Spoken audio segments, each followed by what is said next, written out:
Tonight, we will explore one of humanity's most terrifying moments.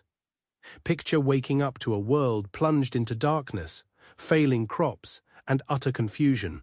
This is precisely what occurred in 536 AD, which some historians designate as the worst year in human history. Before settling in, please like and subscribe, provided you genuinely enjoy what I share. Also, tell me in the comments where you are tuning in from and what time it is for you.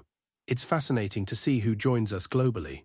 Now dim the lights, perhaps turn on a fan for a soft background hum, and let's begin tonight's journey together. Congratulations, you have just awakened in the year 536 AD. The gentle morning light that ought to be streaming through the tiny window of your wooden hut is absent.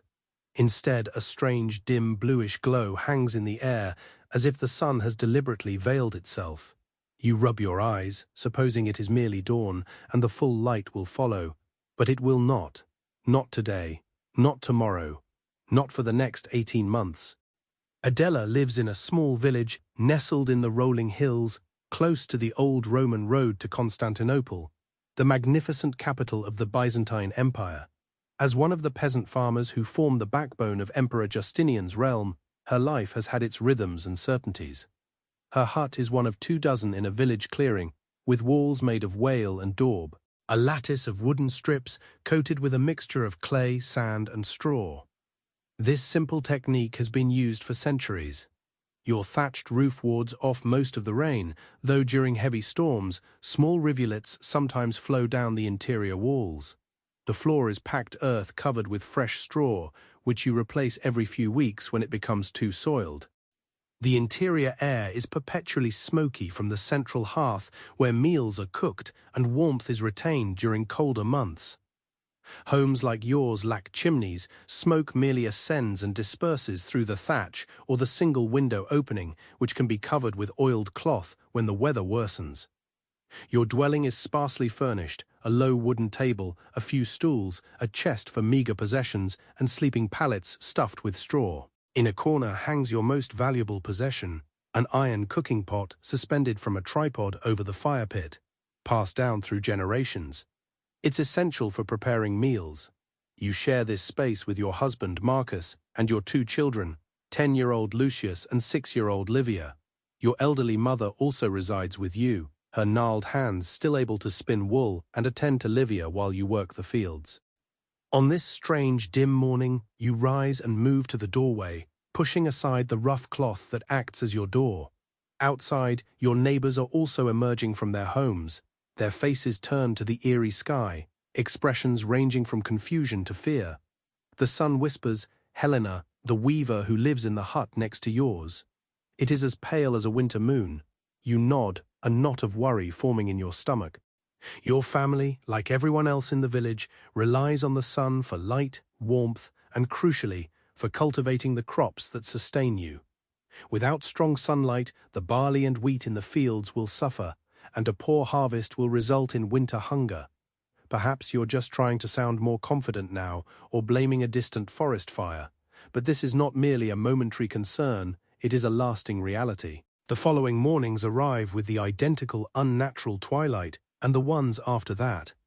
Within a week, a tangible dread has permeated the village, much like the fine ash that sometimes settles on the ground upon waking. No one knows the cause, yet the elders whisper of the end of days and divine omens. The positive point is that you still possess the provisions from last year's harvest.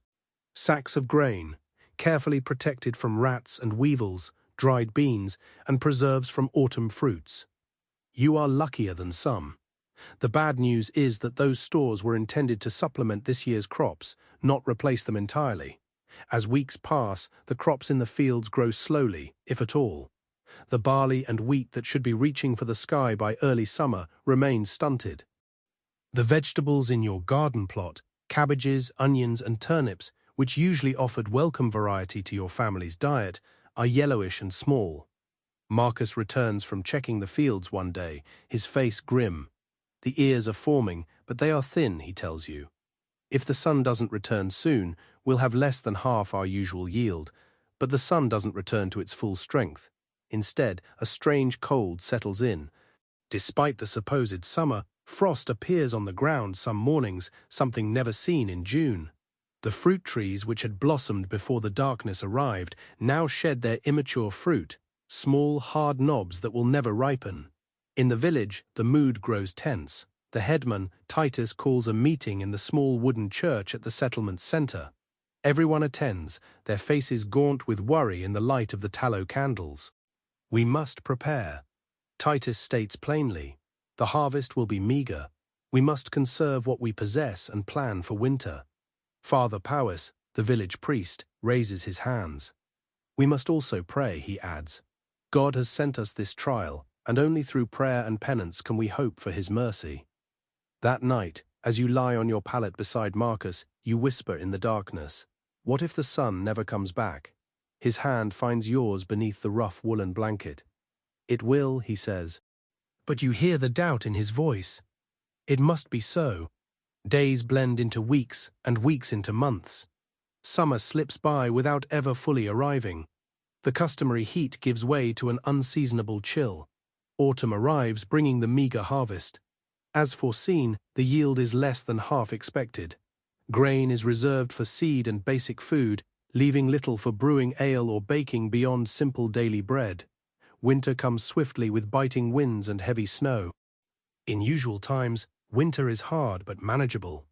The cold months when families gather inside, repairing tools and clothes, sharing stories by firelight, awaiting spring. But this winter feels different, more threatening, as if it might never release its hold on the world. Your family eats less to extend supplies, yet storage containers empty faster than expected. Little Livia cries from hunger sometimes, and your mother gives her portions from her own scarce share. You hunt in the frozen woods for edible food, nuts missed by squirrels, hardy winter berries, and even tree bark that can be ground into flour in desperate times. By midwinter, the first deaths arrive. Old Cato, who lived alone at the village edge, is found frozen in bed. Then the twins from the blacksmith's family, not yet 2 years old, succumb to a cough that their weakened bodies cannot fight off. The ground is too frozen for proper burial, so the bodies are kept in a cold outbuilding until spring. That's when the wolves arrive. Usually shy of human settlements, they become bold with hunger, venturing into the village at night. You wake to their howls and pull Lucius and Livia closer, your heart pounding. Marcus and the other men take turns watching, but it is no use when 3 of Jusius the herder's sheep vanish in a single night, leaving only bloodstains in the snow. "We should leave," Helena suggests one day, as you both break the ice on the well. "Go south, where it must be warmer, where the crops might still grow." But you shake your head. "And go where? The roads are dangerous even in good times, and if it's the end of days, as Father Powell says, where could we go that God would not find us?" Helena has no answer for that. Spring should bring relief. But when it arrives, the sun remains dim, the air cold. The seeds you planted, precious seeds saved for this purpose, and meant to be eaten, struggle to germinate in the chilled soil, causing people to grow desperate. You've heard rumors from travelers on the old Roman road that this is the same everywhere. From Gaul to Persia, the sun is dim, crops are failing, and people are hungry. In Constantinople, even the emperor is concerned, ordering special prayers in the great church of Hagia Sophia. Some attribute it to punishment for his wars against the Goths in Italy and North Africa, his pride in constructing the magnificent church, or the excesses of his beautiful yet scheming wife, Empress Theodora. Others speculate of stranger events, fiery rocks from beyond the northern forests, mountains across the sea that unleashed fire and smoke into the heavens, blackening the sun. A traveler from the Far East, in the land of the Chin, reported that it snowed in summer, and people consumed tree bark. Your village's food reserves are nearly depleted before true spring brings fresh growth. A family from the neighboring village was caught pilfering grain from your communal stores, forcing Titus to face a harsh judgment. Ultimately, he granted them a small amount, enough for a few days, and banished them with a warning against return. "We cannot save everyone," he says heavily. "We can barely save ourselves." As the second planting season under the darkened sky approaches, a new worry emerges. With food so scarce, some farmers have eaten their seed grain, leaving nothing to plant for the next harvest. Your village has managed to preserve just enough, though it means even tighter belts for now. Little Livia has grown thin, her once round cheeks now hollow. Lucius attempts bravery, yet you have witnessed his silent tears when unseen. Your mother's health is deteriorating. She coughs incessantly and struggles to rise from her pallet on some days. Even Marcus, typically strong, has lost the vigor that once defined him. One night, when a rare clear sky reveals stars above your darkened world, Marcus sits beside you outside your hut. "We will survive this," he says quietly. "From a strong stock, you and I. Our ancestors survived the fall of Rome and the Huns. We will endure this darkness also." You lean on his shoulder, drawing strength from his certainty, even if you doubt it's merely for appearance. "If we do not," you ask. He remains silent for a long moment, his gaze fixed on the stars. "Then we will live with courage and kindness until the end." What more could God ask? It is a small comfort, yet comfort nonetheless. The following day brought something unforeseen. A stranger on the road, a man clad in the simple robes of a Christian monk. He traveled from monastery to monastery, he explained, carrying messages and news. Father Powys welcomed him. That evening, the villagers gathered to hear the word he brought from the wider world. "The darkness lies over all the lands I have traveled," the monk told them, his voice carrying in the hushed church. "From Britannia to Palestine, the sun is dim and people suffer. Yet there are areas where suffering is diminished." He describes the vast estates of wealthy landowners where stored grain from periods of plenty assists survival. He mentions fishing villages along the Mediterranean where, despite erratic weather, the sea still provides its bounty, and he speaks of monasteries where diligent management and charity are saving numerous lives. The emperor himself has opened the imperial granaries. The monk proclaimed in Constantinople that bread was being distributed to the hungry. While not enough for everyone, it saved many who faced death. This news stirred both hope and frustration. Aid exists, yet it is distant, beyond the grasp of ordinary villagers like you. The monk would only stay one night before continuing his travels. Before departing, however, he gave Father Powys a precious gift, a small pouch of dried herbs, medicinal plants from the monastery gardens. "Use these for fever and cough sparingly. They may save lives before this trial concludes." You immediately think of your mother, wondering if these herbs might ease her suffering. As the monk disappears down the road, you watch until he is out of sight, feeling strangely bereft, as if a connection to the wider world has been severed again. That night, you dream of the sun, bright, warm, and full in a clear blue sky. In your dream, the fields gleam gold with healthy grain, fruit trees heavy with ripe bounty, and your children's faces are round and flushed with health. You awaken with tears on your cheeks, the dream so vivid that the dim morning reality seems harsher by contrast. Marcus touches your face gently. "What is it?" you tell him. "I dreamed of the sun, the real sun as it once was." A good omen, he decides, nodding firmly. Perhaps things will change soon. And surprisingly, he is correct. 3 days later, when you step outside in the morning, you notice something different. The dim light seems a fraction brighter than before. You almost doubt your eyes, fearing wishful thinking following your dream. But others observe too. The sky, Helena remarks when she sees you at the well. "It is changing, isn't it?" Over the following weeks, the change becomes undeniable. The sun still lacks its former brilliance, yet the heavy gloom is slowly receding. The pallid blue tint to the illumination vanishes, yielding to a light approaching normal daylight, though diminished. With the growing illumination comes a faint warmth, insufficient to compensate for lost time, but enough to hasten existing growth in the fields. The stunted wheat and barley mature, though their heads remain smaller than in typical years. Hope flickers in the village, like a fragile flame, easily extinguished by doubt, yet carefully nurtured. People dare to plan past the next day, the next week. There is discussion about what to do when the darkness finally ends, but your family is weakened by months of insufficient food. Your mother's cough worsens despite the monk's herbs. Little Livia develops a fever that leaves her listless and barely eating. As light returns to the world, a new shadow falls over your home. One morning, Marcus cannot rise from his pallet. His skin is burning with fever, and angry red swellings have appeared on his neck and under his arms. You have heard whispers of a strange illness spreading from Egypt along the old trade routes north, an illness that begins with fever and swellings and often ends in death. As you place a cool cloth on your husband's forehead, terror grips your heart. The gloom in the sky may be receding, yet a different darkness now looms to consume your world. "Don't worry," Marcus whispers, his voice dry and cracked.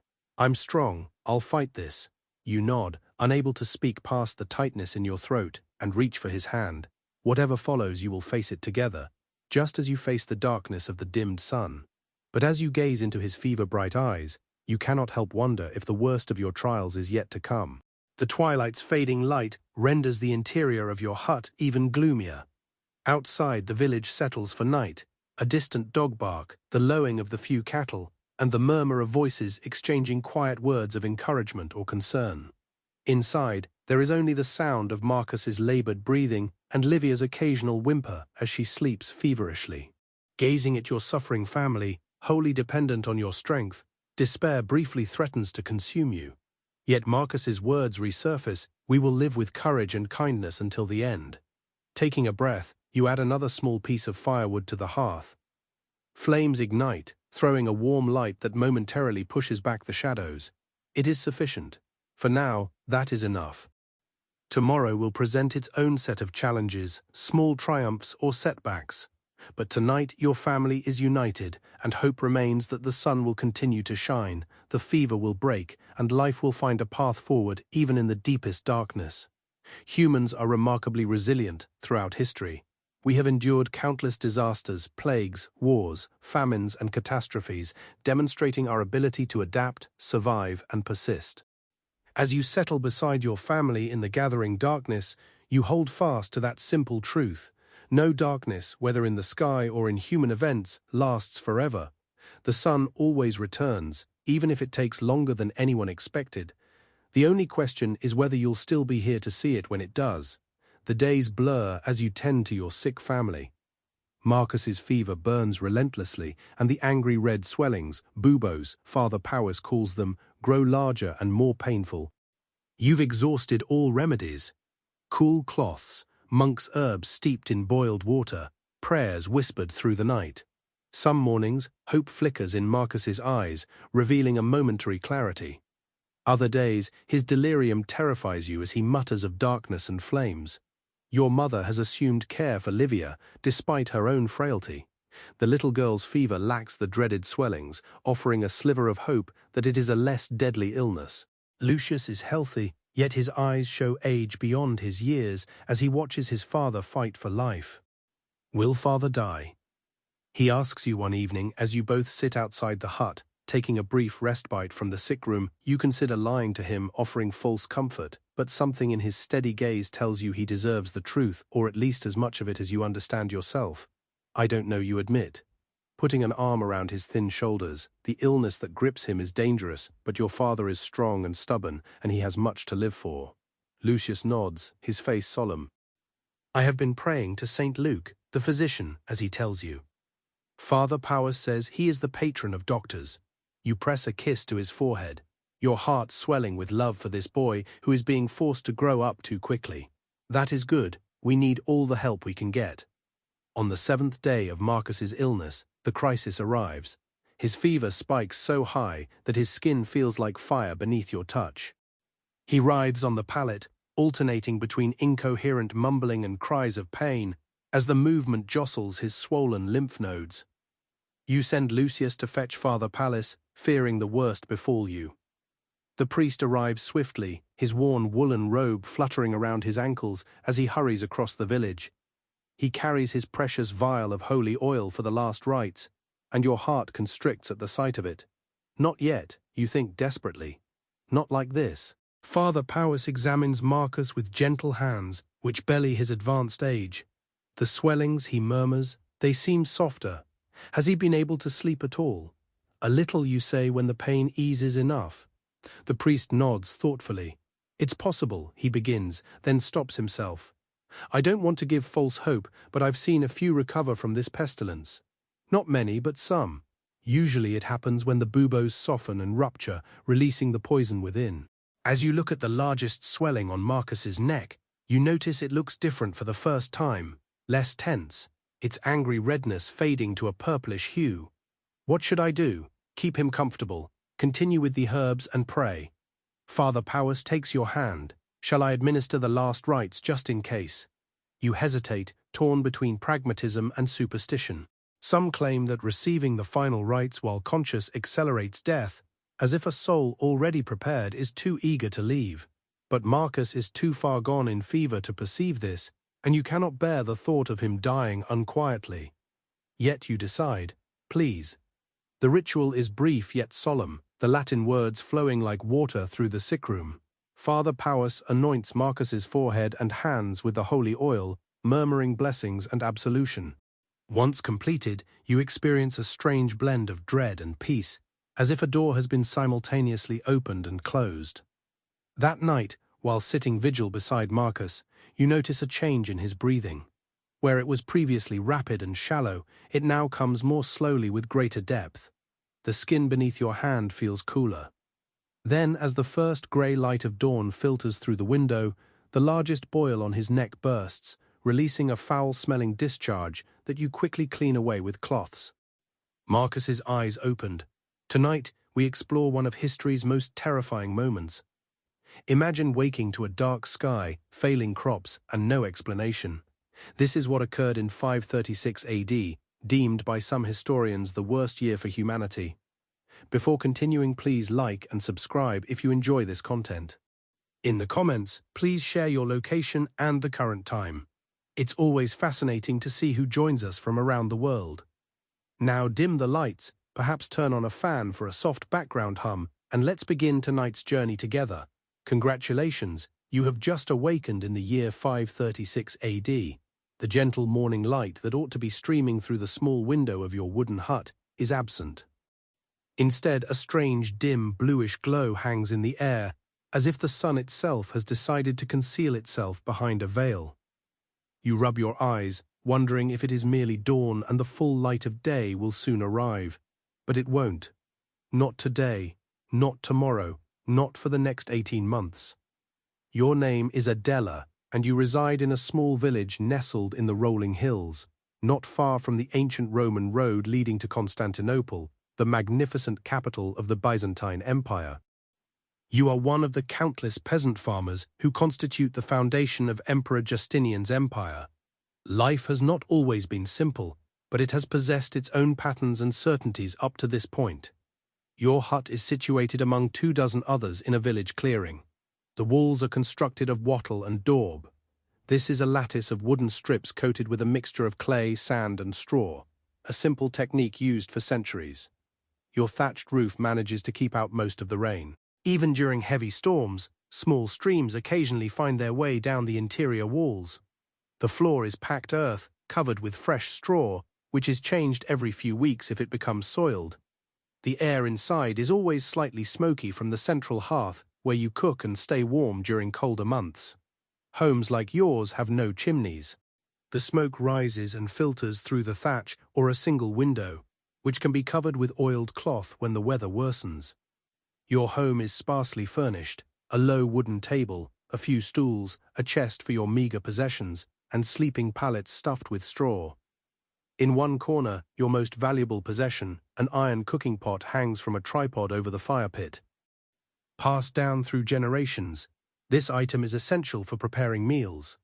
You share this simple space with your husband Marcus and your 2 children, 10-year-old Lucius and 6-year-old Livia.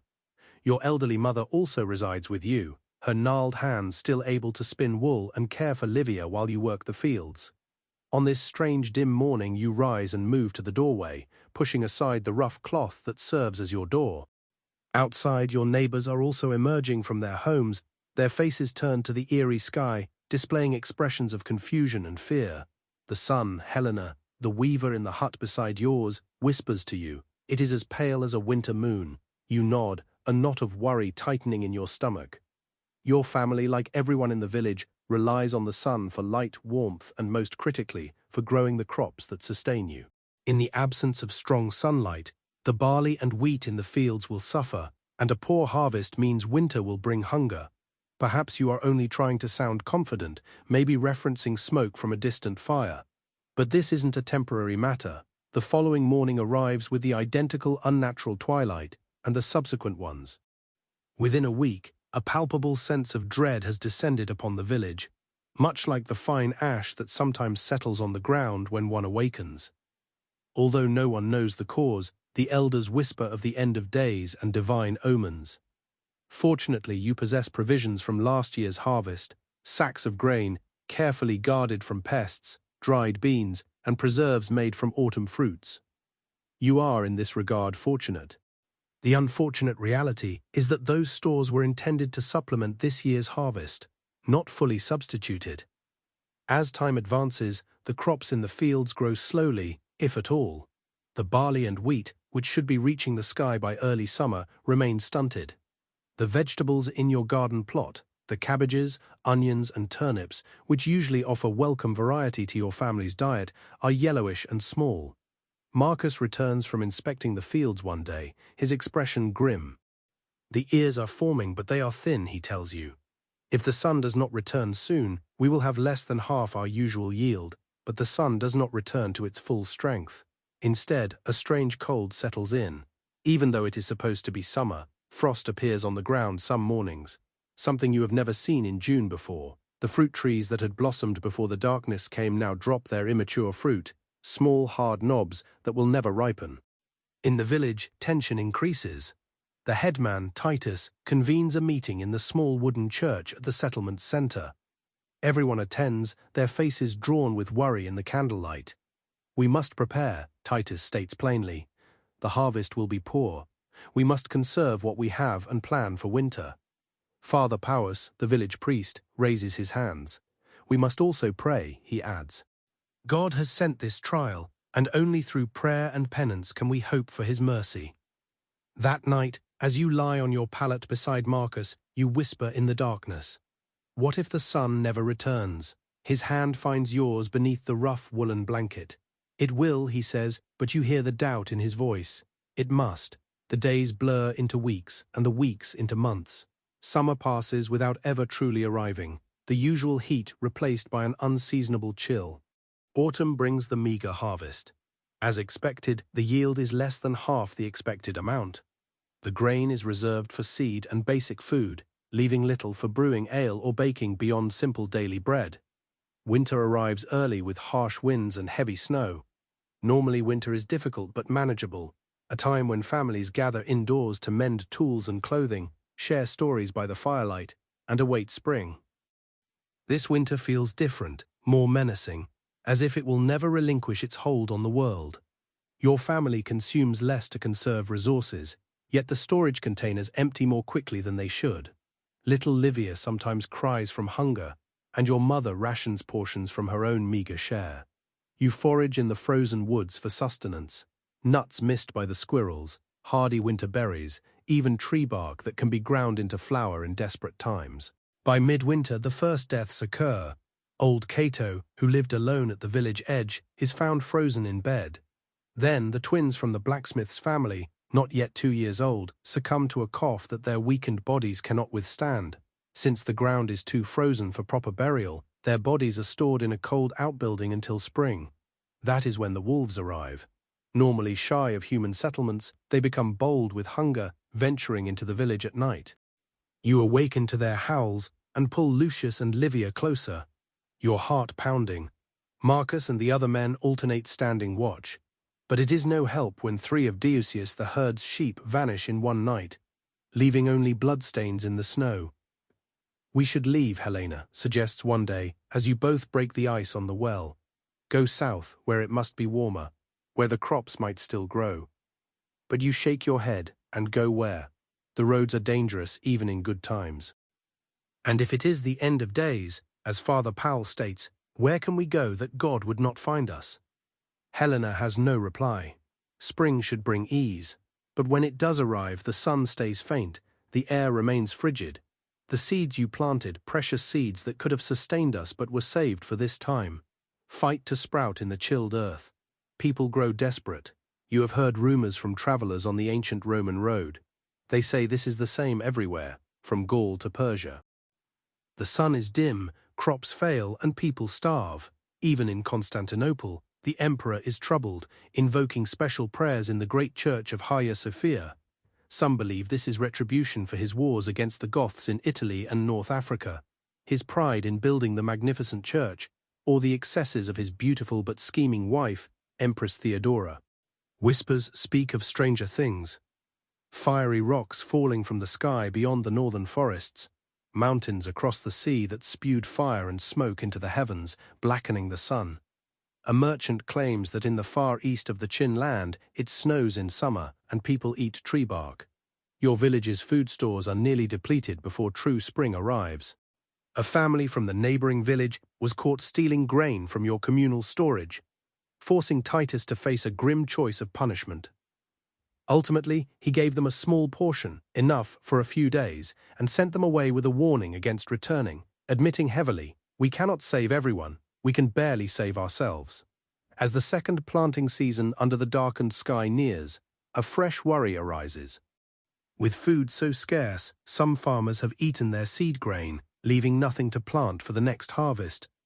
Your village has managed to preserve just enough, though it means even tighter belts for now. Little Livia has grown thin, her once round cheeks now hollow. Lucius tries to be brave, but you've seen him crying silently when he thinks no one is watching. Your mother's health is failing, she coughs constantly and can barely rise from her pallet some days. Even Marcus, typically strong, has lost the vital energy that once characterized him. One night, as a rare clear sky unveils stars above your shadowed world, Marcus sits beside you outside your hut. "We will survive this," he murmurs quietly. "We come from strong stock, you and I. Our ancestors withstood the fall of Rome, the arrival of the Huns. We shall endure this darkness as well."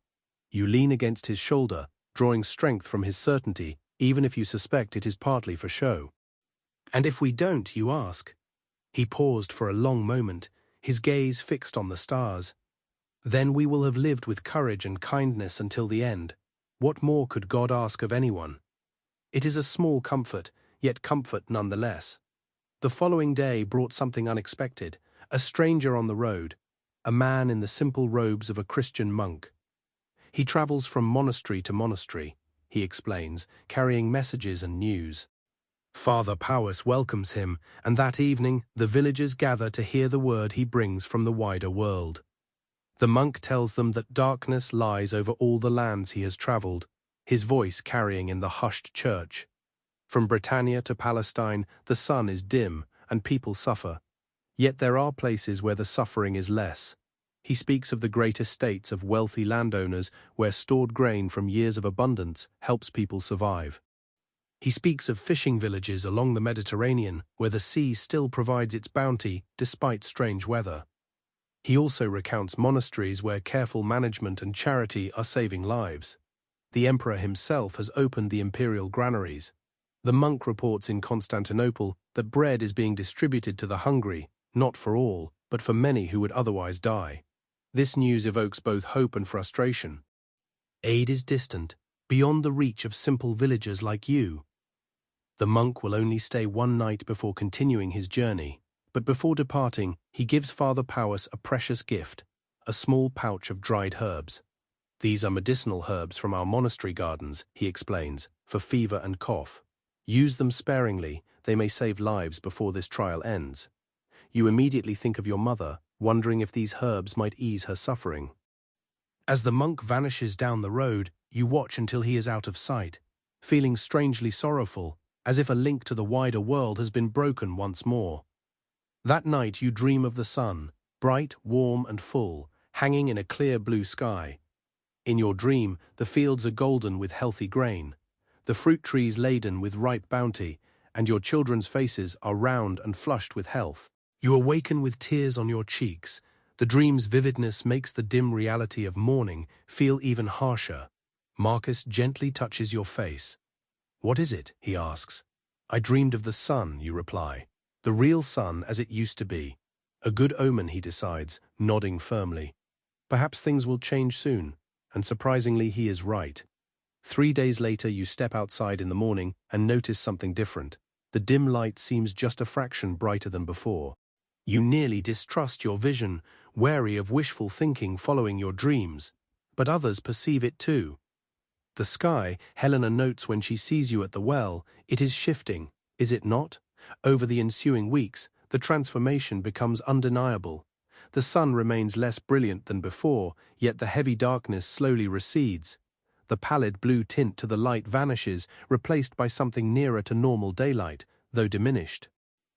As the light intensifies, a subtle warmth arrives, insufficient to compensate for the lost growing time, yet enough to hasten existing growth in the fields. Stunted wheat and barley mature, though their heads remain smaller than usual. Hope burns in the village like a delicate flame, easily snuffed by doubt, but diligently nurtured. People now dare to plan for beyond tomorrow, for the coming week. There is discussion about what to do when the darkness ends. Yet your family is weakened by months of insufficient food. Your mother's cough worsens despite the monk's herbs. Little Livia develops a fever that leaves her listless and barely eating. Just as the light returns to the world, a new shadow falls over your household. One morning Marcus cannot rise from his pallet. His skin burns with fever, and angry red swellings have appeared at his neck and under his arms. Rumors of a strange disease originating in Egypt, following the ancient trade routes north, have reached you.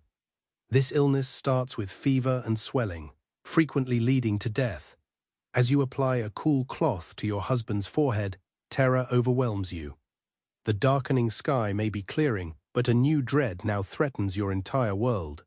"Don't worry," Marcus whispers, his voice rough and dry. "I am strong. I will fight this." You nod, silenced by a knot in your throat, and reach for his hand. Whatever follows, you will face it together, much like you confront the darkness of the dimmed sun. Yet, gazing into his feverish eyes, you cannot help wonder if the worst trials remain ahead.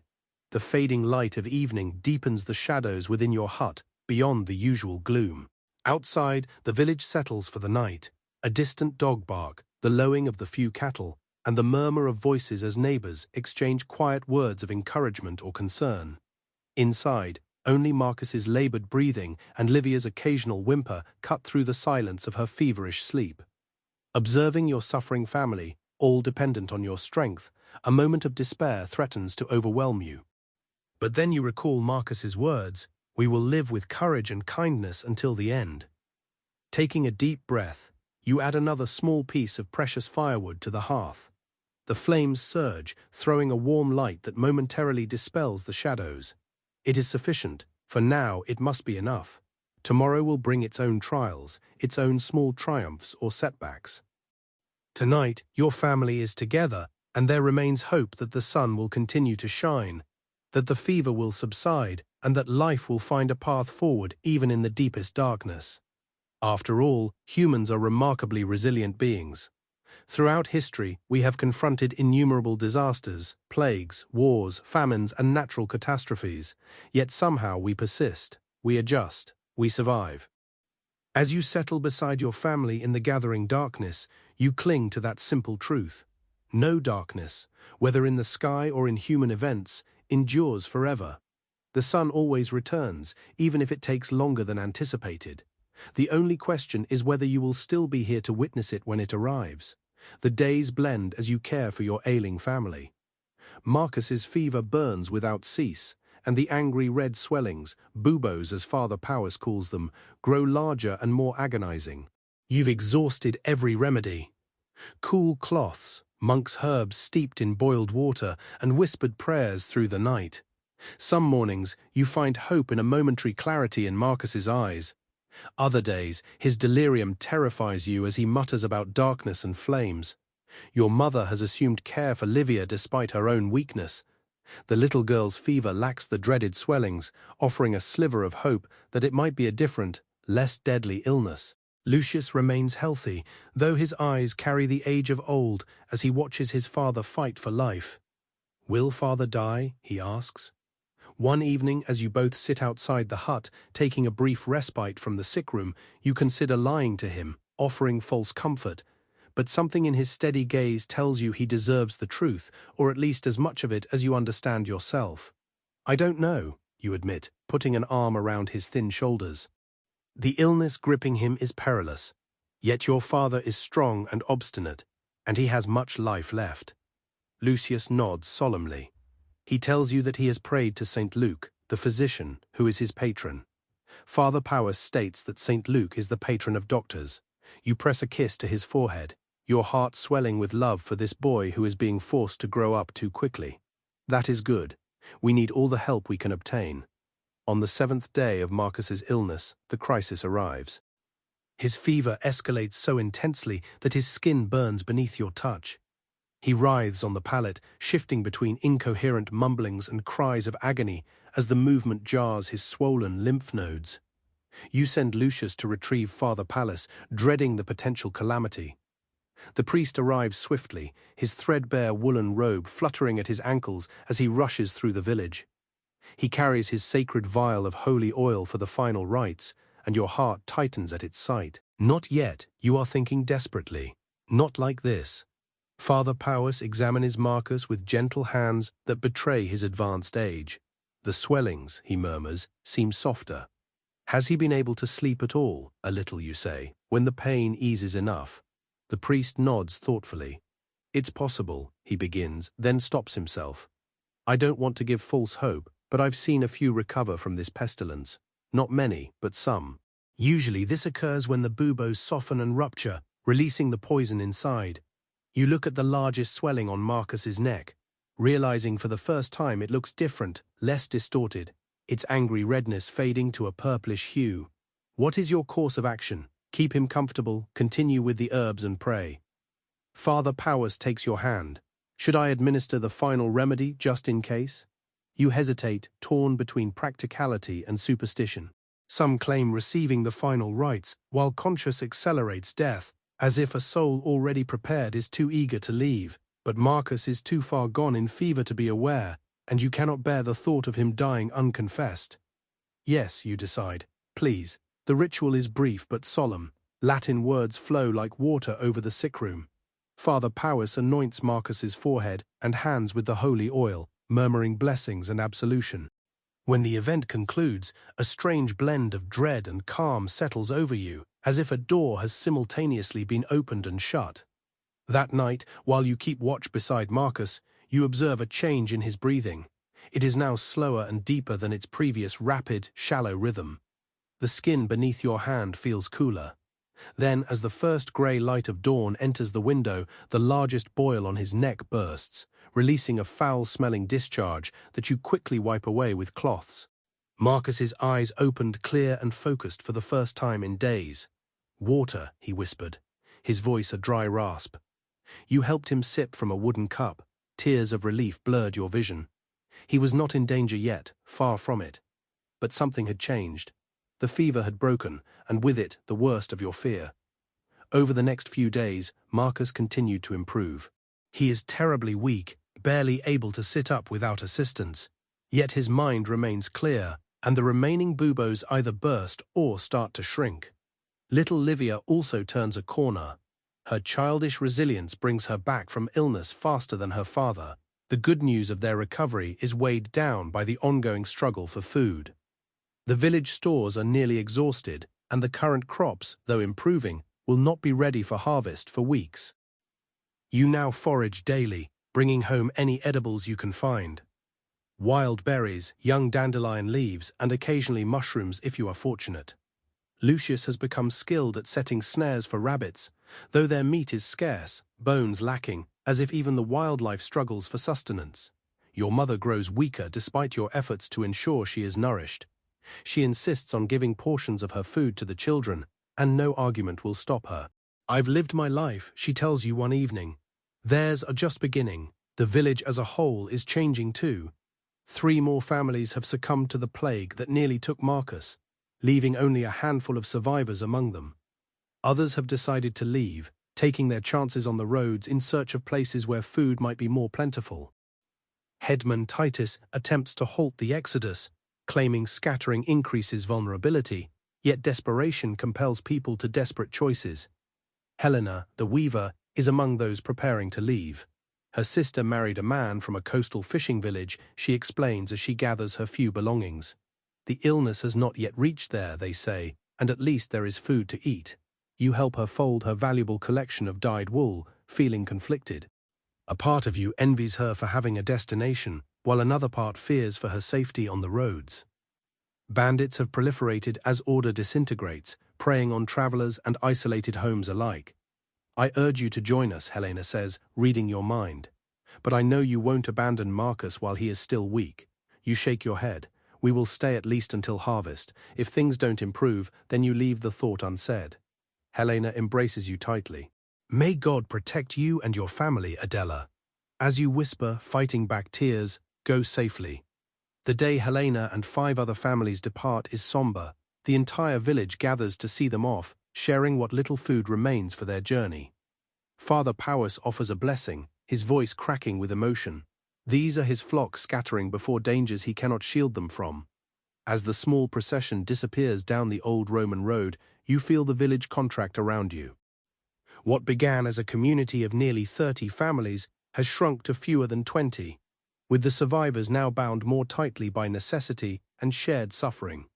The following day, an unexpected visitor arrives, a tax collector from Constantinople, accompanied by 2 soldiers whose well-fed appearance sharply contrasts with the gaunt villagers. The man, clad in the fine linen of a minor imperial official, seemed unaware of the surrounding suffering as he set up a table outside the church. By decree of Emperor Justinian, he announced in a bored tone, "I am here to collect the annual land tax and head tax. Each household will present themselves in turn." A murmur of disbelief spread through the assembled villages. Titus stepped forward, his weathered face grave, and said, "Sir, surely you can see that we are in dire straits. The crops failed because of the darkness that covered the land. Many perished or fled. We have little enough to survive until harvest. The tax collector's demands are like those of a slow child. The emperor's wars against the Goths and the great building projects in Constantinople require funds. He insists the tax is due, irrespective of local conditions. But we have no money." Titus remains insistent. In normal years, we would sell surplus grain or animals to merchants to raise the tax. But this year, there is no surplus. A soldier steps forward, his hand resting meaningfully on his sword's hilt. Tax will be paid in coin or kind. Those unable to pay may work off their debt in service to the empire. You look at Marcus, who insisted on attending this meeting despite his weakness. His face is dark with anger, yet he remains silent, knowing protest would be both futile and dangerous. Ultimately, the village draws out its scarce resources. Those who manage to save coins from better times contribute them. Others surrender valuable possessions, such as a silver brooch passed down through generations or a fine wool cloak that could offer warmth this winter. From your family, you inherit the sole luxury you possess, a small bronze mirror, a gift from Marcus's mother when you married. With a pang, you hand it over, remembering how you once used it to show little Livia her reflection, making her laugh at her own tiny face looking back. The tax collector accepts these offerings indifferently, noting each contribution in his ledger. When he finishes, he announces the collected amount is still short of what is owed, but given the circumstances, he will report the payment as complete. "Consider it the emperor's mercy," he says, though the words lack warmth.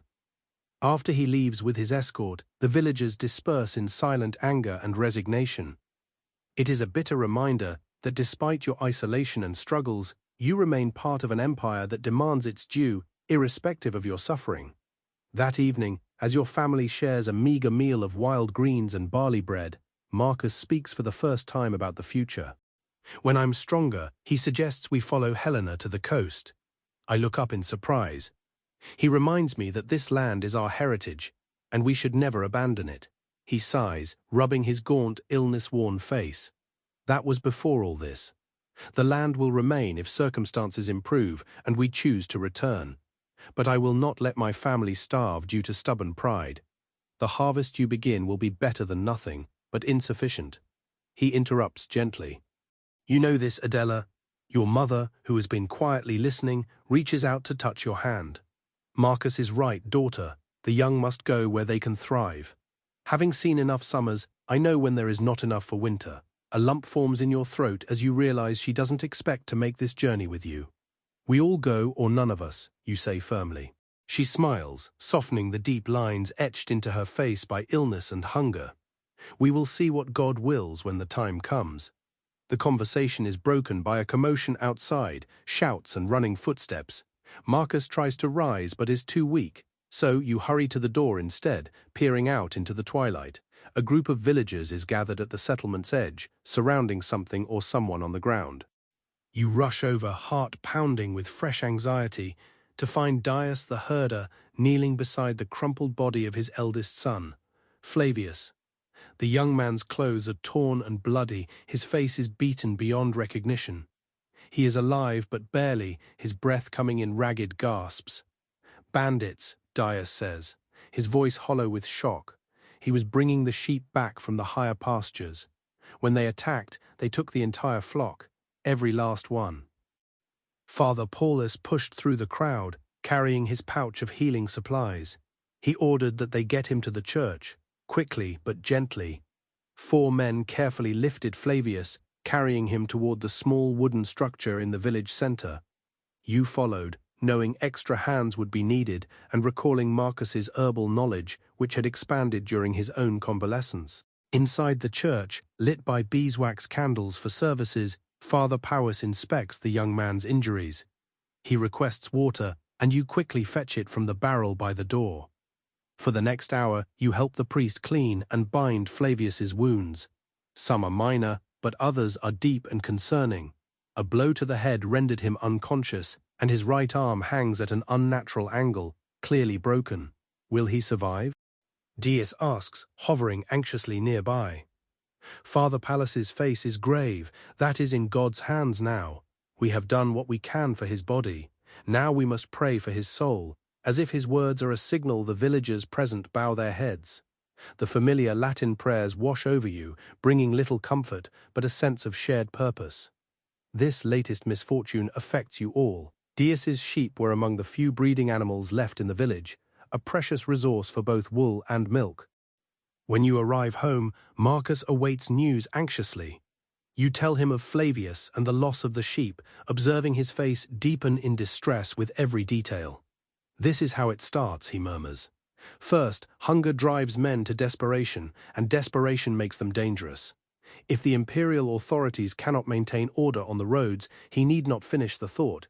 If bandits can operate with impunity so close to your village, nowhere is truly safe. That night, sleep eludes you despite your exhaustion. You lie awake, hearing the even breathing of your children and the occasional soft moan from your mother, whose pain seems to intensify at night. Marcus, too, is restless beside you, his body still struggling to recover from the plague. Outside, the moon ascends. You can see its light filtering through the window coverings, brighter now that the strange atmospheric darkness has begun to lift. In the distance, a wolf howls, a sound that sends shivers down your spine. Wolves rarely approach the village, yet hunger compels all creatures to take risks they normally shun. You ponder Helena and the others who departed, wondering if they have found safety or met dangers on their journey. You consider the coast, imagining a life by the sea, so unlike your sole existence. Would that be a better life? Or would you simply swap known troubles for unknown ones? Morning brings no answers, only the urgent demands of a new day. Water must be fetched, food must be sought, care must be given to those who rely on you. The sun ascends more brilliantly than in months, offering a sliver of hope to hold on to. In the village square, you meet Lucia, the midwife, who now acts as healer since so many are sick or wounded. She is grinding something in a small mortar. The pestle's rhythmic motion was almost hypnotic. "How is Flavius?" you ask. She looks up, her lined face weary. "He woke briefly in the night. The head wound concerns me most. Such injuries can change a person, even if they survive." You nod, having seen such things before. People who were never quite the same after a serious blow to the head. Their memories fuzzy, their tempers unpredictable, sometimes even their speech affected. And Marcus, she inquires. His recovery advances slowly, you concede. The fever has passed, yet his strength returns in small measures. Some days he appears improved, only to deplete himself with minimal effort. Lucia nods understandingly. The plague leaves its mark, even on survivors. Tell him to consume willow bark tea for the discomfort and to rest whenever his body requires it. You pledge to pass on the advice, thankful for her insight.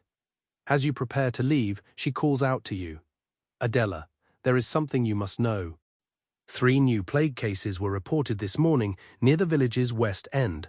A fresh fear gripped you.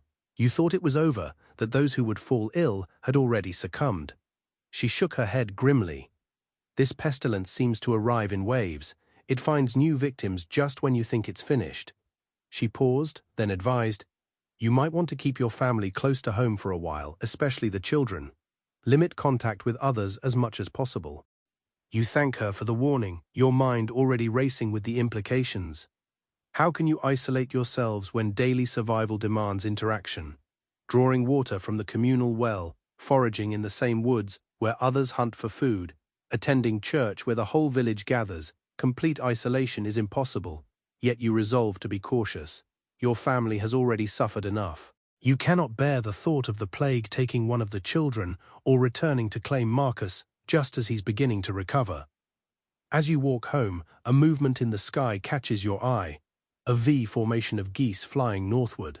It's a common sight in spring, but today it feels significant, as if the natural world is gradually returning to its normal rhythms despite human suffering. Perhaps you think that's the way of things.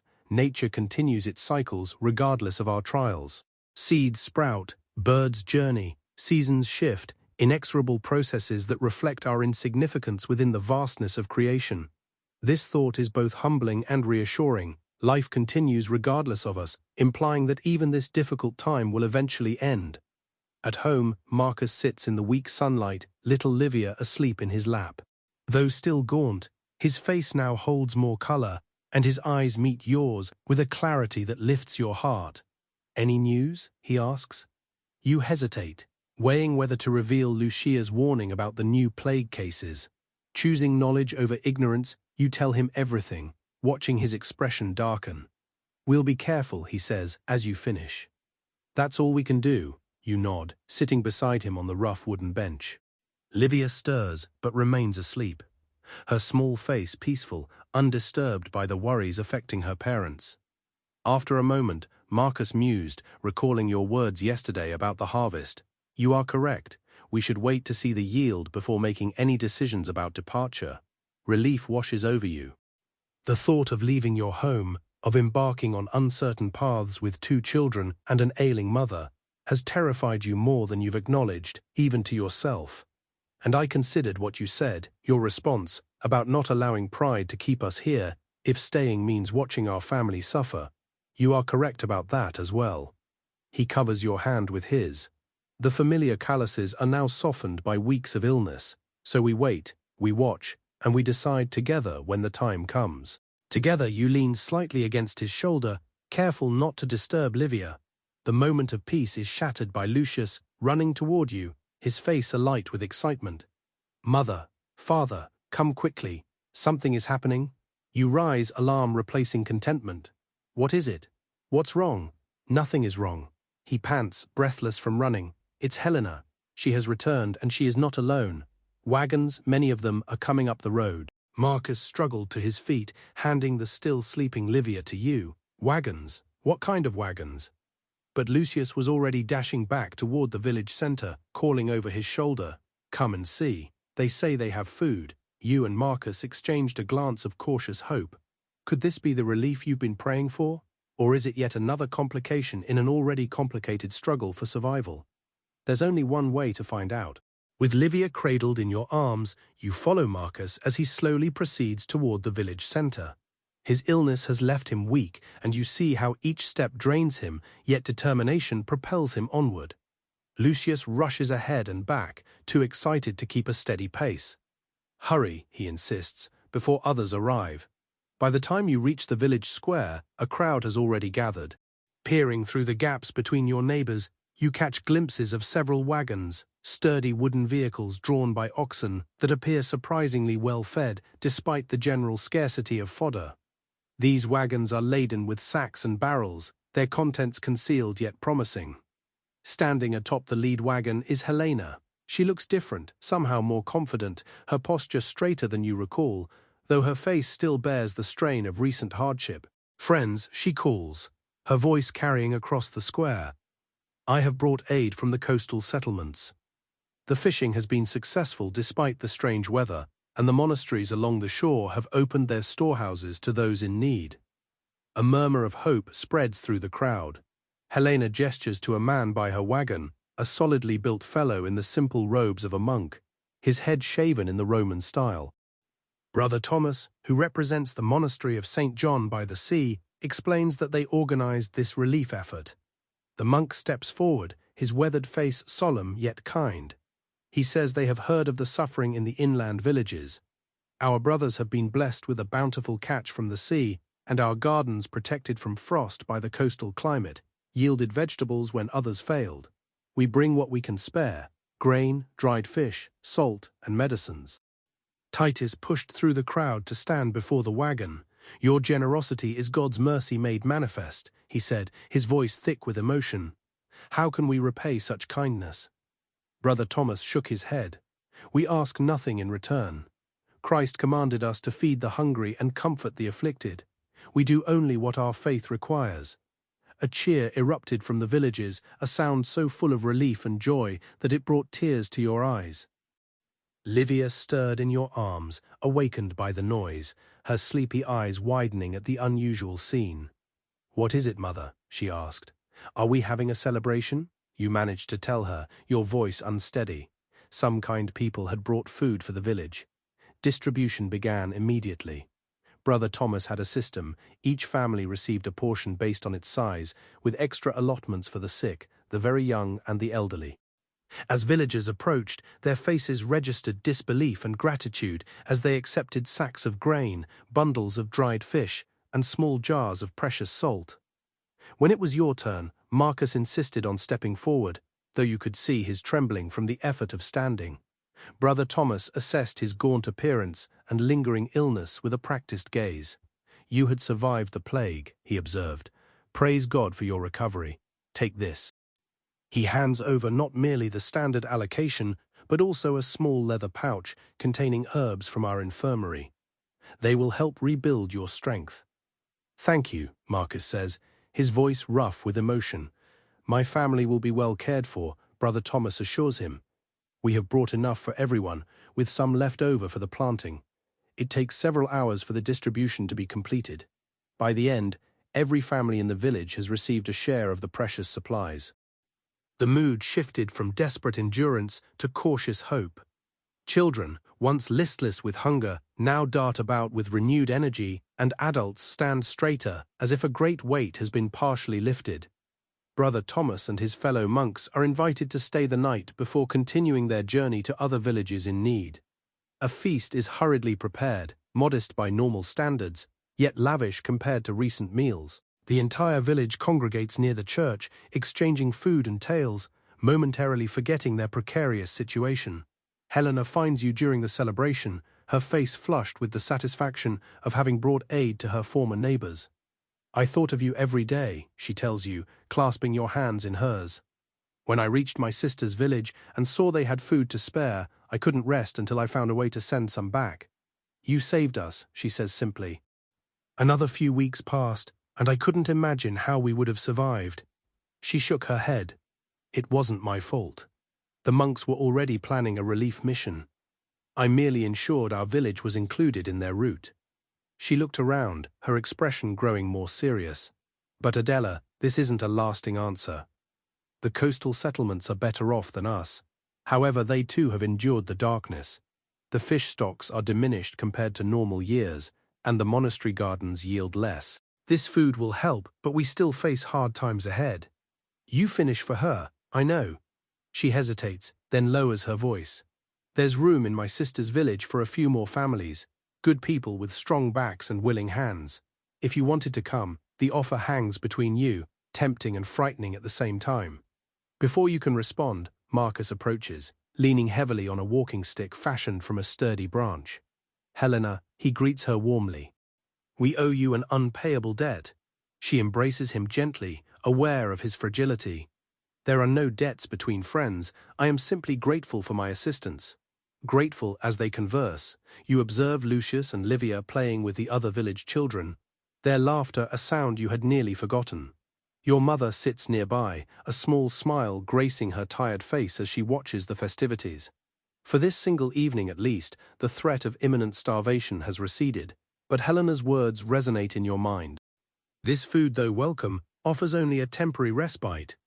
The core issues persist: depleted soil, weakened livestock, the enigmatic darkness that is only now receding, and the plague that continues to indiscriminately take lives. The choice between remaining or leaving has merely been delayed, not resolved. As if reading his mind, Marcus looks to Helena. Tell us more about this coastal village. What kind of life could thrive there? She brightens, eager to share. Though small, it is thriving. The sea offers fish, and the salt marshes produce their own bounty. A Roman dock remains in good repair, where trading ships occasionally halt. The inhabitants are kind, though initially reserved toward newcomers. She looks at you. They require skilled workers, farmers who grasp crops, regardless of the differing soil and climate. And the plague, you ask, has it arrived there yet? Her expression falters. Though a few cases have occurred, they remain isolated. The village headman is strict about quarantining the sick, which has limited the spread thus far. The conversation continues as Helena paints a picture of a life unlike your own, yet one that holds its own appeal. Security is the greatest draw, the certainty of food, and the protection of a community that has navigated this crisis better than you have. As evening approached, Brother Thomas addressed the villagers one final time. He announced they must depart at first light tomorrow. Though other settlements need aid, he assured them of their prayers and promised a return with more supplies before winter. A chorus of thanks rose from the crowd, which the monk acknowledged with humble nods as the people began to disperse to their homes. Father Powers calls for a final prayer of thanksgiving. His voice is stronger than it has been in weeks. You walk home through the gathering darkness. Livia sleeps in Marcus's arms despite his weakness. He refused to let anyone else carry her. Lucius trudges beside you, finally exhausted from the day's excitement. Your mother follows more slowly, her breathing labored from the exertion of the evening. Inside your hut, the atmosphere feels different. The small sacks of grain and fish piled in the corner symbolize more than mere sustenance. They are tangible symbols of hope, a reminder that you have not been entirely forgotten by the wider world. For the first time in months, your family sleeps with full stomachs. A luxury so long missing it feels almost decadent. As you settle beside Marcus on your sleeping pallet, you whisper, "What do you think about Helena's offer?" He falls silent for a moment, his breathing slow and measured. He finally suggests we wait until after the harvest as planned. If things are good, perhaps we can stay. If not, he leaves the thought hanging. You nod in the darkness, knowing he senses your movement even without sight. That seems wise. And then he asks softly, "Would your mother be able to make such a journey?" That question troubles you most. Your mother's health is declining steadily, and the thought of her enduring days on the road fills you with dread. Leaving her behind is unthinkable. You admit it, but we will face that decision when the time arrives. Sleep comes easily that night, your body relaxing into the unfamiliar feeling of fullness. Your dreams are peaceful for once, free from the worries that have troubled your sleep and waking. Morning brings a return to routine, yet a new energy flows into the village. The monks depart as agreed, their wagons significantly lighter. Blessed by the entire community on their journey, Helena accompanies them, promising to return in a few weeks with more news from the coast. The subsequent days settle into a rhythm distinct from the desperate scrambling of recent months. Although still mindful of food supplies, you no longer need to dedicate every waking moment to foraging for meager plants or setting snares for elusive rabbits. Instead, he can focus on tending the crops in the fields, which improve as the sunlight strengthens. Marcus's recovery accelerates with better nutrition and the monk's herbs, which he drinks dutifully each morning and evening in a bitter tea. Within a week, he can walk to the fields without his stick, though he tires quickly and needs frequent rest. Lucius eagerly assumes more responsibilities, striving to prove his capability despite his youth. Your mother, however, shows no such improvement. While better food alleviates her hunger, the fundamental weakness persists, perhaps even intensifying. Some days she struggles to rise from her bed, and her cough becomes more persistent, occasionally bringing up flecks of blood that she attempts to conceal from you. One evening, as you sit beside her while the others sleep, she takes your hand in her frail one. "Daughter," she says, her voice barely above a whisper, "I need to speak plainly with you." Your heart tightens with apprehension. "What is it, mother?" "I won't see another harvest," she says simply. "We both know this." You start to protest, but she shakes her head. "No, child. I've lived long enough to recognize when my time approaches. I'm not afraid, but I am concerned about you and your family." Tears cloud your sight. "Mother, please hear me," she insists softly. "When you must choose between staying or leaving, you must not let worry for me prevent you. If the coastal village offers a better prospect for the children, for Marcus to recover his full strength, you must take it. I will not abandon you," she whispers fiercely. She smiles, the expression softening her gaunt features. "My dear one, you will not leave me. I will leave you, as is the natural order. My sole hope is to avoid becoming a burden that endangers you all." Since you have no answer for this, you simply hold her hand more tightly, as if your grip could physically anchor her to life through sheer strength. As summer advances, the days grow longer. The darkness that had shadowed the sky continues to fade. The crops respond to the rising light, growing more vigorously than before, though still not with the robust health of normal years. In the village, a cautious optimism begins to grow among the struggling plants. The plague also appears to be receding. Following the small outbreak of new cases, Lucia predicted, no further infections are seen. Those already sick either recover or die. By midsummer, the village has experienced a full month without a new victim, leading people to hope the worst is over, despite the continued grief of the losses. The empty huts silently testify to families entirely vanished, and few have escaped grief. On a bright, late summer morning, a familiar figure appears on the road, Helena returning as promised.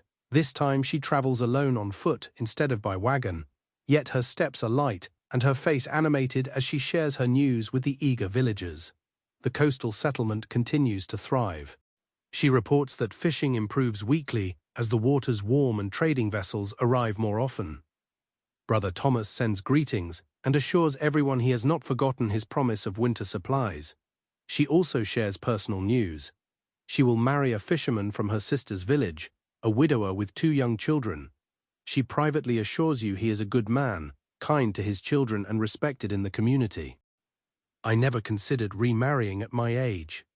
Yet she blushes like a girl, and you embrace her, genuinely happy for this unexpected joy in her life. "Does this mean you won't be returning?" you ask. "Not to live," she admits, "but I'll visit," especially if she hesitates. "If we decide to join you there, you finish." She nods. The offer remains open. "My future husband has already agreed." He insists good farmers are always welcome, particularly those who have endured hardship and demonstrated their resilience. The discussion lingers long after Helena leaves. Her visit was brief yet profound. That evening you discuss it with Marcus while you repair a torn tunic by the light of a small oil lamp. Another luxury afforded by the monk's provisions, you reflect, as Marcus works, his needle moving steadily through the fabric. A skill learned from his mother long ago. Perhaps we should send Lucius with Helena when she returns for her wedding. He could establish himself there, learn about the place, and if things go well, the rest of us could follow after the harvest. You've forgotten your own sewing. Send Lucius alone. He's just a boy. He's nearly 11, Marcus points out gently. Many boys his age are already apprenticed to trades, living away from their families, but not so far away, you argue. Not among strangers. Helena wouldn't be a stranger, and from what she describes, the journey isn't particularly dangerous, especially traveling with a group. He sets down his sewing to look at you directly. "Adela, I'm thinking of his future. If the harvest fails again, if the plague returns, he deserves a chance." You want to protest further, but part of you recognizes the wisdom in his words. Lucius is approaching the age where decisions about his future must be made.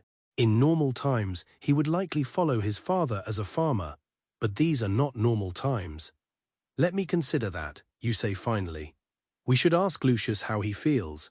He is old enough to have some say in his own life. Marcus agrees, and the subject is temporarily set aside, though it remains a prominent thought in the following days. The harvest begins in early autumn, slightly later than usual because of the delayed growing season. The entire village participated in the work, including those still weakened by illness. Every able person was required to bring in the crops before the weather shifted. The harvest, predictably, was scarce compared to normal years, perhaps half the usual amount. Yet with the monks' supplies and careful rationing, it might sustain most families through winter, particularly if the promised second delivery of relief arrives for yours. The moment of choice is here. The harvest is complete, and the outcomes are clear. You must decide, remain in the ancestral home, hoping for improved conditions next year, or depart for the uncertain promise of the coastal settlement. This choice is complicated by your mother's worsening health. She now rarely leaves her bed, struggling for breath, and her limbs are swollen. You consulted Lucia, who sadly shook her head at the symptoms, offering comfort measures but no hope of improvement. It is her heart, the healer explained quietly, unheard by your mother. It is failing. The strain of the past year was too much for it. How long, you asked? The words feeling like stones in your mouth. Lucia shrugged helplessly. It is impossible to say with certainty. Perhaps a few weeks, perhaps a few months. She would not survive a journey to the coast. Adela, the exertion would likely kill her within days, making the choice even more impossible. Stay with your mother until the end, potentially risking your children if conditions worsen, or divide the family with some remaining and others seeking better prospects elsewhere. Marcus favors the latter option. I could remain here with your mother, he suggests. You could take the children to the coast with Helena once. He doesn't need to finish the sentence. Once your mother passes, he would join you. But the thought of separating, of not being there when your mother takes her final breath, of Marcus facing that moment alone is unbearable. And what if his health deteriorated again in your absence? What if the plague returned? No option seems without terrible risk or sacrifice. One crisp autumn evening, as the family sits together, enjoying a simple meal, Lucius suddenly speaks up. He announces to Helena that she should return to the coastal village for her wedding. All eyes turn to him, surprised by the decisive tone from one usually so quiet. Are you certain? Marcus asks. It's a big step, son. Lucius nods solemnly. I've been thinking about it ever since you mentioned the possibility. Father, I'm not afraid. Helena will be there and her sister, and I can learn new skills, fishing maybe, or helping with the trading ships. When the time is right, I can return for all of you, or you can join me there. You look at your son and suddenly see not the child he was, but the young man he is becoming. Determination shines in his eyes, a certainty that both terrifies and fills you with pride. If that is truly what you desire, you say slowly, then we will consider it. It is, he affirms. I want to help our family. This seems like the best way. Later, after the children are asleep, you and Marcus sit by the dying embers of the fire, turning over Lucius's declaration in your minds. He has more courage than I had at his age, Marcus admits softly. To be willing to go so far, to face so much that's unknown. He's your son, you reply. Your courage runs in his blood. Marcus takes your hand, his grip firmer now than it has been in months, a sign of his returning strength. Whatever we decide, we'll face it together, as we faced everything else. You lean your head on his shoulder, finding solace in his steady presence. Outside, the clear night sky offers glittering stars, indifferent to human strife. Tomorrow will bring fresh challenges and choices, but in this quiet togetherness there is peace. Days shorten as autumn deepens, and the waning sun casts long shadows across the harvested fields. In your village, life now follows a less desperate, though still precarious rhythm. The harvested grain is carefully stored, each family's portion calculated to last through winter if supplemented by foraging or hunting. Your mother's condition worsens, her breathing is more labored, and her waking periods are shorter. You spend hours beside her, memorizing the lines of her face, the tone of her voice when she could speak, the touch of her soft skin beneath your fingers. These were treasures you saved for the time when memories would be all you had of her. She sleeps more now, yet her mind stays sharp when awake. One crisp morning while you helped her with a broth, she brought up the topic that had occupied your thoughts. "You've decided to let the boy go, haven't you?" She asks. You nod, unable to speak due to the tightness in your throat. She pats your hand weakly. "It's the right choice.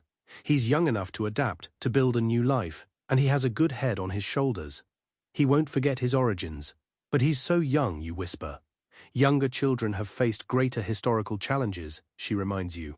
Imagine your own grandfather, orphaned at 9 and raised by the village. Or the tales of saints sent to monasteries as children far from home. Lucius has Helena to care for him, and he will carry your love with him.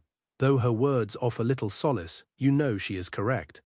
The decision was reached after endless discussion between you and Marcus, finally settled when Helena returned to announce her wedding date and confirm she would gladly take Lucius back with her. She assured you that everything was already arranged.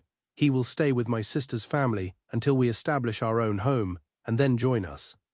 My future husband has connections with the fishing fleet. Lucius can learn the trade if he desires. There is a carpenter in the village seeking an apprentice."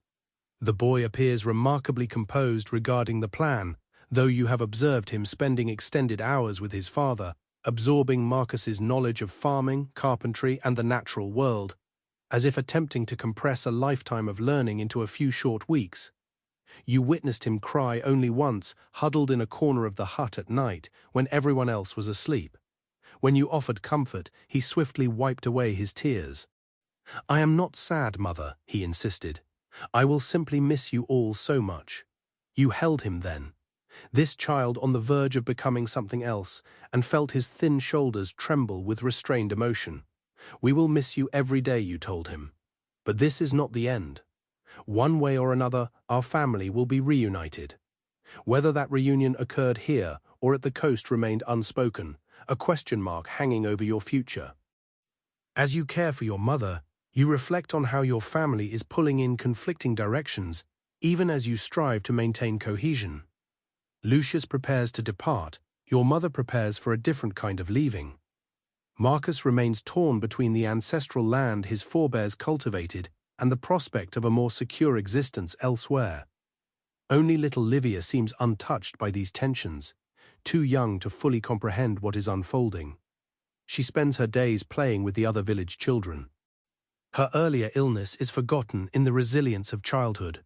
The darkened sun, the hunger, the fear, these things shaped her early years, but they haven't crushed her spirit.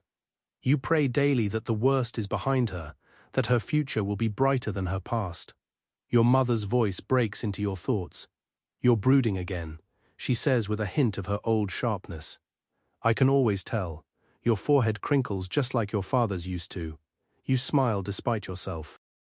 I was actually thinking of Livia, how different her childhood is from what I had hoped to give her.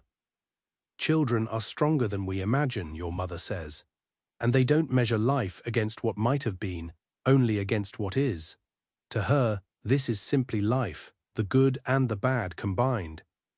"I suppose you are right," she says with a faint smile. "Now, help me sit up a bit.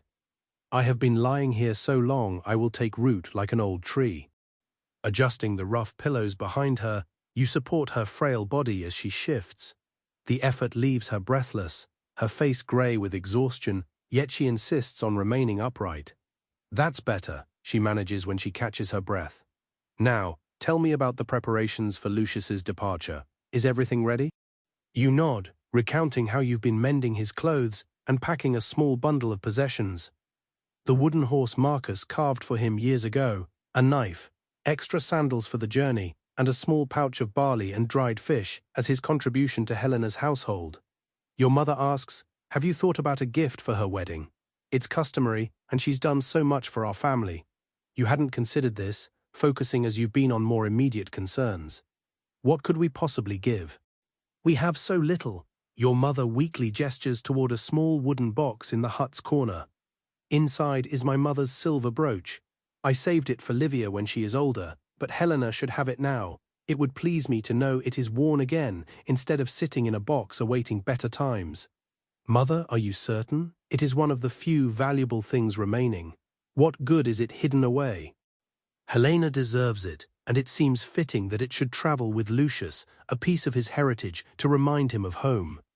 You retrieve the box, opening it to reveal the brooch nestled on a scrap of faded cloth. It's a simple piece, a circle of silver with a pattern of vines around the edge. The pin is strong and straight, not valuable enough to tempt thieves, but a meaningful gift nonetheless. A tangible piece of family history being passed to a friend who has become like family. It is perfect, you agree, closing the box carefully. I will give it to her before they depart. Your mother nods, satisfied, then closes her eyes, the brief conversation having depleted her limited energy. You sit with her until her breathing evens into sleep, then quietly slip outside where Marcus is teaching Lucius how to repair a fishing net, a skill that may prove useful in his new coastal home. They look up as you approach, both pairs of eyes, so similar, dark and thoughtful. Lucius shares his father's lean, wiry build, poised to grow tall during his growth spurt. "How is she?" Marcus asks softly. "Resting now." She wished to discuss Lucius's preparations. He nodded, understanding everything unsaid about her declining condition. "We are nearly finished. This old net has seen better days, but it will suffice for teaching." As he meticulously guides Lucius's fingers through the intricate process of knotting the twine to repair a tear in the mesh, the boy's face is focused, his movements growing assured with each attempt. He has always been a fast learner, acquiring new skills with such ease that it fills you with pride, even as the thought of his imminent leaving causes you pain. The wedding is scheduled for the first full moon of winter, only 2 weeks hence. Helena has already returned to the coast to prepare, vowing to return with an escort for Lucius. The timing feels both premature and delayed. A painful separation still needs to be finalized before winter complicates travel. That evening, while your family shares a simple meal, a commotion outside captures your attention. Voices raise in alarm and hurried footsteps pass by your hut. Marcus rose instantly, signaling you and the children to remain indoors as he went to investigate. Upon his return, his expression was grim. A messenger had arrived from the north, he announced. The plague had struck again in the larger settlements there. Hundreds were dying. Your blood ran cold. How far north? Only a 2-day journey, close enough to warrant concern. He ran a hand through his hair, an agitation he rarely showed in front of the children. Titus has summoned a church meeting. You nod, unable to speak, your throat constricted by fear. The plague that nearly claimed Marcus has been a persistent dread, even as other matters took precedence. Now it is closer than ever, a shadow that could engulf your village at any moment. "Father, what does this mean for my journey?" Lucius asks, his voice steady despite the worry in his eyes. Marcus places a hand on his shoulder. "We don't know yet, son. That's why we need this meeting to decide how to respond." As Marcus leaves for church, you busy yourself cleaning up after the meal. Your mind races with possibilities, none of them good. If the plague is spreading again, nowhere is truly safe. The coastal settlement might already be affected, or it might remain untouched. Staying here carries its own risks. Every option seems fraught with danger. When Marcus returned late that night, his face was drawn with exhaustion. The village meeting had lasted for hours with heated debates about the best course of action. The final decision was to limit contact with outside travelers as much as possible, while sending scouts to gather more information about the spread of the disease and Lucius's journey. You ask? Marcus sighed heavily. That's more complicated. Some argued that no one should leave or enter the village until we know more. Others suggested that relocating the young to safer locations might be wise, provided such places were available. What did Titus decide? He left it to individual families to determine what was best for their own members, with the understanding that anyone who left might not be allowed to return if the situation deteriorated. He took your hands in his. It was our decision, Adela, ours alone. Sleep evaded you that night as you weighed the impossible choices. By morning, certainty remains elusive, yet the need to decide weighs heavily upon you. Your mother is the source of the clarity you crave. When you tell her of the plague's return and the choice regarding Lucius's journey, she listens in silence, then declares with a certainty that defies her frailty, "Send him." The coastal settlement has endured better than many places during this ordeal. Perhaps it is the sea air, or simply good fortune. Either way, his chances are better there than here. But what if he falls ill on the journey? What if Helena's village is struck after he arrives? What if the sky falls? Your mother interrupts with unexpected sharpness. Adela, you cannot protect him from every danger. None of us know what tomorrow brings. All we can do is make the best choice with the information we have now. Her words silence your protests. She's right. There are no guarantees, no perfect solutions, only choices made amidst uncertainty, guided by love and hope. Thus, when Helena arrives 3 days later with her future husband and his brother escorting Lucius, your decision is final. The boy will proceed as planned, bearing your prayers for his safety and the silver brooch as a wedding gift for Helena. The morning of departure breaks clear and cold. The sky was a pale blue, seeming almost normal, as if the atmospheric disturbance that dimmed the sun for so long had finally dissipated. You helped Lucius dress in his warmest clothes, adding an extra tunic that could be removed if the day grew milder. His small bundle of possessions was securely tied, the strap adjusted to sit comfortably across his chest. The final goodbyes were both easier and harder than you expected. Easier because there was a script to follow. Embrace blessing. Last-minute advice. Harder because no words suffice for the tangle of emotions that choke you. Marcus holds his son tightly, then steps back to meet his gaze. Remember everything I've taught you, he says. Work hard, be honest, respect those in authority over you, and know that no matter how far you go, you carry our love with you. Lucius nods, his face solemn. I'll make you proud, father. You already do, Marcus assures him, his voice rough with emotion. Your own goodbye is a blur of tears barely held in check by whispered endearments and promises to reunite. Little Livia doesn't fully understand what's happening, but she clings fiercely to her brother when it's her turn, extracting a promise that he'll bring her a seashell when they meet again. Your mother's farewell is the briefest, yet perhaps the most profound. Too weak to rise from her pallet, she beckons Lucius to her side, placing a trembling hand on his head in blessing. You possess your grandfather's spirit, she tells him, bold yet wise, it will serve you well in a new place. She presses something into his palm, a small wooden cross, smoothed by years of handling. Take it, it was his. Let it remind you of your origins and God's protection that accompanies you. Lucius tucks the cross carefully into his tunic, close to his heart. Thank you, grandmother. I will keep it always. And then it is time. Helena and her companions waited outside, eager to advance before nightfall. After a final embrace, Lucius stepped away to join the small group. At the village edge, he turned back, raising a hand in a final farewell. You waved until he disappeared around a road bend, swallowed by the future. The hut felt emptier that night, the absence of one small body creating a void that expanded with every passing hour. You mechanically navigate the evening routine, preparing a simple meal, attending to your mother, and settling Livia to sleep.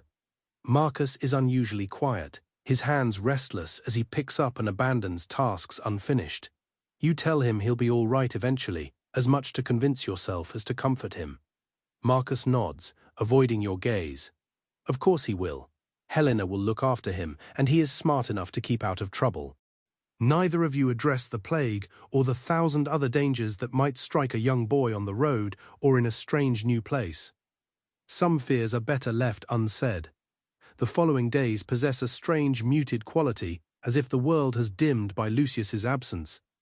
You find yourself listening for his voice, turning to include him in conversations before recalling he is absent. Livia repeatedly asks for her brother initially, though this lessens over time. Her childish resilience allows her to adapt to the new normal faster than you can. Your mother's decline accelerates, as if she had held on only long enough to ensure Lucius was safely gone. Within a week of his departure, she can no longer rise. Eating becomes too exhausting. She can manage only a few spoonfuls of broth at a time. Don't grieve yet, she chides when she catches you wiping away tears as you help her drink. I'm still here, I know, you say. I long for things to be different. She finishes for you. That is a wish as old as humanity, my dear. But we live in the world as it is. not as we wish it to be. Her wisdom, distilled through a lifetime of joys and sorrows, continues to guide you even as her physical presence fades. You cherish these moments, knowing they are finite, storing her words in your heart. The winter deepens, bringing early snow that blankets the village in white silence. Food remains a constant worry, despite the harvest and the monk's provisions. With scarce games and foraging restricted by the weather, meals become smaller and less frequent. You find yourself shrinking your own portion to ensure Livia is fed. Noticing Marcus does the same. News from the wider world is infrequent. Occasional travelers brave enough to face the winter roads bring limited information. The plague continues to spread in the north, though at a slower pace than anticipated. Emperor Justinian was ill in Constantinople but survived, unlike many in his court. The strange atmospheric darkness has lifted in most regions, though its effects on crops and livestock remain. Regarding Helena and Lucius, there is no good news. If they had suffered disaster on the journey, someone would have reported it to the village. As the winter solstice nears, signaling the lengthening days ahead, your mother's life is drawing to a close. She sleeps most of the time now, waking only briefly and often confused about her location and time. During her lucid moments, she speaks mainly of her childhood, or of your father's death these many years, yet these thoughts remain vivid in her fading awareness. On the longest night of the year, as snow gently falls outside and Livia sleeps soundly on her pallet, your mother opens her eyes one last time. Her gaze is clear, focused on your face with a captivating intensity. "They're waiting for me," she whispers. "Who, mother?" you ask, leaning close to catch her faint words. "All of them. Your father, my parents, friends I haven't seen in decades." A smile transforms her gaunt face, making her momentarily young again. It's beautiful where they are. So much light, you take her hand, feeling the flutter of her pulse beneath your fingers. "Are you afraid?" She shakes her head slightly. "No, just sorry to leave you behind, but not forever." Her eyes drift closed, then open again with effort. "Remember joy, Adela, even in the darkest times. Promise me." "I promise." You whisper, throat tight with unshed tears. Her lips curve in a final smile. "Good, that's good." Her eyes close again, and this time they don't reopen. You spend the night with her, holding her hand as it grows colder, watching her final shallow breaths until they stop. Marcus joins you at some point, his solid presence offering comfort as you maintain this final vigil. No words are needed between you. It is a sorrow shared, a passing witness together. Morning arrives. Pale winter light streams through the window, illuminating your mother's face in death with peace. The lines of pain and worry are smoothed away. You and Marcus gently wash her body, dress her in the finest tunic, meant for occasions that never arrived, and wrap her in a clean shroud. The ground is too frozen for a proper burial, so her body will rest in the church until spring allows interment. This is a common practice for winter deaths, yet it troubles you nonetheless. This unfinished business, this postponement of the final farewell. The village gathers for a simple funeral service. Father Palace led prayers for her soul's safe journey. Neighbors offered condolences and small gifts of food, precious in these lean times. This was a testament to the community's respect for your mother and their compassion for your loss. That night, alone with Marcus after Livia had fallen asleep, you finally allowed yourself to fully feel the grief you had been holding back. He held you as you wept, your tears soaking his tunic, your body shaking with the force of emotions too long contained. "I already miss her," you say when the storm has passed, leaving you drained but somehow lighter. "And Lucius, it feels like our family is dissolving piece by piece." Marcus strokes your hair gently, not dissolving, he corrects, changing. "Your mother has completed her journey, but Lucius is just beginning his, and we're still here, you and I and Livia, holding the center." You nod against his chest, drawing comfort from his steady heartbeat. "Do you think he's safe? That he reached the coast?" "I believe so," Marcus states. "Helena would have communicated if anything had transpired. We must assume silence offers no relief, at least presently. And what of us?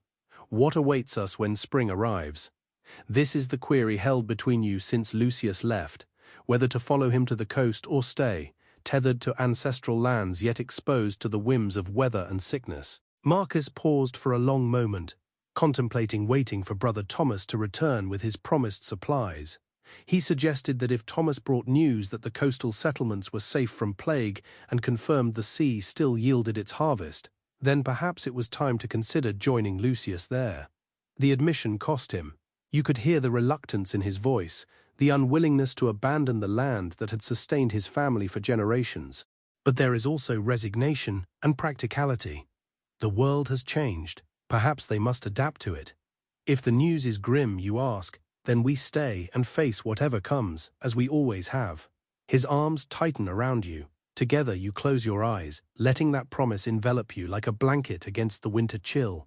Together, whatever path you choose, whatever future awaits, you will face it side by side, just as you have faced all the challenges of this darkest year. Winter slowly releases its hold on the land. Each day offers more light and warmth. The snow that covered the village for months starts to melt. It first reveals the tops of fence posts, then the paths between huts, and finally patches of sodden earth that promise spring's renewal.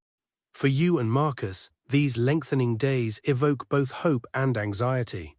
Hope stems from the fact that the skies, which had darkened the world for so long, have noticeably brightened, suggesting the worst of the strange phenomenon that dimmed the sun may be over. Anxiety arises because the time for decisions, which can no longer be postponed, arrives with the thawing ground.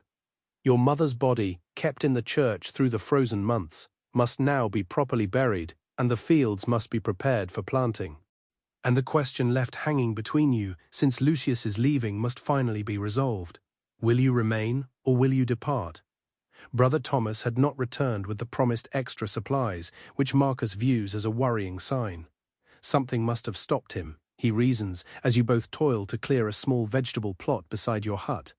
Either the weather was too severe for travel, or he simply did not complete the thought, but he needs no further explanation. The unspoken possibility hangs between you. Perhaps the plague reached the monastery, taking Brother Thomas and his fellow monks. Or maybe they simply lacked sufficient provisions. You favor the latter explanation. The coastal settlements have their own hungry mouths to feed. Marcus nods, accepting this alternative, though doubt remains in his eyes. Regardless, we cannot rely on outside aid. We must base our plans on what is certain. Certainty is indeed limited. Your village survived the winter, but narrowly. 5 more residents have perished, 2 elderly men who could not withstand continued privation, a young mother who never recovered from a difficult childbirth, and 2 children lost to a coughing illness.